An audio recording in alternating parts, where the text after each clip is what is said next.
আসসালামু আলাইকুম, welcome to my channel. প্রিয় অষ্টম শ্রেণীর শিক্ষার্থীবৃন্দ, আশা করি সবাই ভালো আছো। আজকে আমি তোমাদের জন্য সমাধান নিয়ে এসেছি অনুশীলনী 6.2 এর সমীকরণ গঠন করে সমাধান নির্ণয়ের অঙ্ক। আজকে আমি 16 নং থেকে সমাধান শুরু করব। প্রশ্নটা খেয়াল করি। 2 অঙ্ক বিশিষ্ট কোনো সংখ্যার অঙ্কদ্বয়ের যোগফল 10 এবং বিয়োগফল 4 হলে সংখ্যাটি নির্ণয় করো।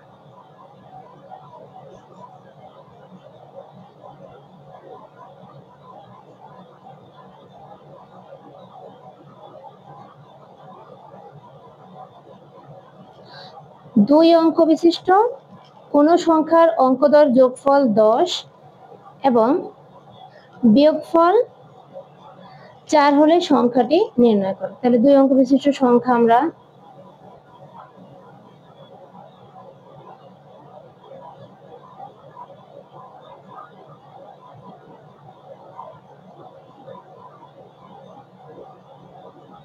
খেয়াল করি।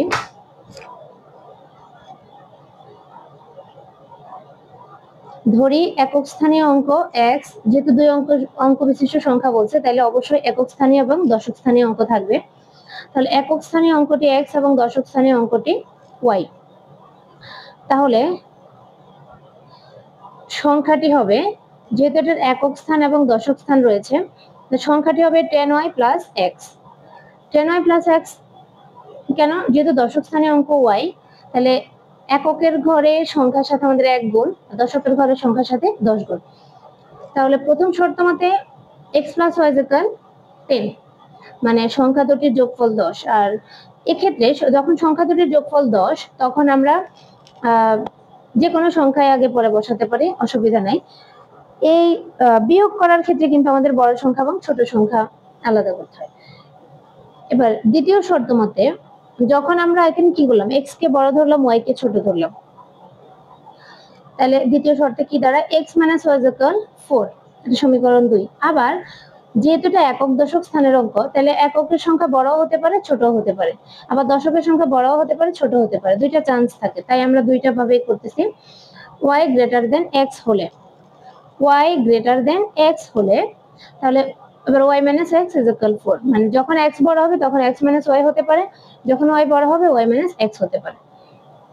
এখন আমরা কি করব, প্রথম কথা x যখন x greater than y হবে, তো সেক্ষেত্রে x greater than y এর ক্ষেত্রে আমরা 1 ও 2 যোগ করে পাই।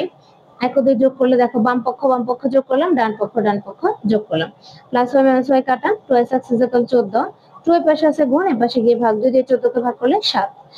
এটা আমরা পেলাম x এর মান। তাহলে এই ক্ষেত্রে আমাদের y এর মান কি হবে, x এর মান আমরা 1 নং এ বসিয়ে পাই, x plus y is equal 10, x এর জায়গায় 7, তাহলে y পাশে থাকুক, 7 এর পাশে আছে প্লাস, ও পাশে গিয়ে মাইনাস, তাহলে y এর মান হলো 3। আবার y গ্রেটার দেন x এর ক্ষেত্রে 1 ও 3 যোগ করে পাই। 1 ও 3 যোগ করলে, আবার যোগ করলাম, মাইনাস x প্লাস x কাটা, 2y is equal 14, তাহলে দেখো 2 এর পাশে গুণ, এর পাশে এসে ভাগ, তাহলে y এর মান হলো 7। দেখো যখন x বড় ধরলাম তখন x এর মান হলো 7, যখন y বড় ধরলাম y এর মান 7, তাহলে x এর মান কত হবে, y এর মান 1 এ বসিয়ে পাই। 1 এ বসালে আমরা এখানে x এর মান পাচ্ছি 3। সেম ভাবে তাহলে আমাদের সংখ্যাটি কি হবে, দেখো আমরা বলছিলাম এই যে দেখো সংখ্যাটি হবে 10y plus x। 10y plus x হলে কি হয়, আমরা খেয়াল করি, সংখ্যাটি হবে 10y এর মান কত, 7, তাহলে 10 into 7 plus 3, 7 10 70 যোগ 3 73। আবার y এর মান যখন 3 হবে তখন কি হয়, 10 into 3 plus 7 কত, 37। তাহলে আমাদের সংখ্যা কিন্তু দুটি সংখ্যা হওয়ারই চান্স থাকে, 73 এবং 37। এটাই হচ্ছে আমাদের 16 নং অঙ্কের সমাধান। এখন আমরা 17 নং প্রশ্নটা খেয়াল করব। একটি আয়তাকার ক্ষেত্রের দৈর্ঘ্য প্রস্থ অপেক্ষা 25 মিটার বেশি। আয়তাকার ক্ষেত্রটির পরিসীমা 150 মিটার হলে ক্ষেত্রটির দৈর্ঘ্য প্রস্থ নির্ণয় করো।